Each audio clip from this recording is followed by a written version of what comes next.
আসসালামু আলাইকুম। হুজুর পাক সাল্লাল্লাহু আলাইহি ওয়াসাল্লামের খুব গুরুত্বপূর্ণ হাদিসগুলো আমরা জেনে নেই।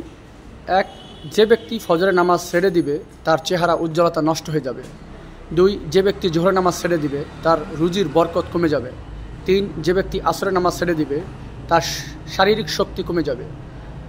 4, যে ব্যক্তি মাগরিবের নামাজ ছেড়ে দিবে সন্তানাদি তার কোনো উপকারে আসবে না।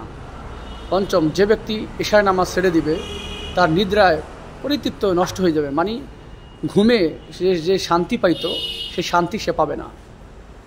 রাসূল সাল্লাল্লাহু আলাইহি ওয়াসাল্লাম বলেছেন, তোমাদের জন্য এই 5 ওয়াক্তের মধ্যে 50 ওয়াক্ত নামাজের সওয়াব রহিয়াছে। তিরমিজি 213 নম্বর হাদিস।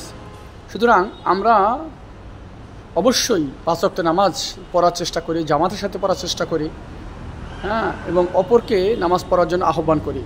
আমরা তো আবার জেনে দিই, যদি 5 ওয়াক্ত নামাজ ছেড়ে দিলে কী কষ্ট হবে, কী আযাব হবে। যে ব্যক্তি ফজর নামাজ ছেড়ে দিবে তার চেহারা উজ্জ্বলতা নষ্ট হয়ে যাবে, চেহারা যে লাবণ্য থাকবে, উজ্জ্বলতা সে নষ্ট হয়ে যাবে। যে ব্যক্তি জোহর নামাজ ছেড়ে দিবে তার রুজির বরকত কমে যাবে। 3, যে ব্যক্তি আসরের নামাজ ছেড়ে দিবে তার শারীরিক শক্তি কমে যাবে। 5, যে ব্যক্তি মাগরিবের নামাজ ছেড়ে দিবে তার সন্তানাদি তার কোনো উপকারে আসবে না, ছেলে সন্তান। 4, যে ব্যক্তি এশা নামাজ ছেড়ে দিবে তার নিদ্রায় পরিতৃপ্ত যেটা সেটা নষ্ট হয়ে যাবে, ঘুমে শান্তি পাবে না। ভালো লাগলে ভিডিওটি শেয়ার করি।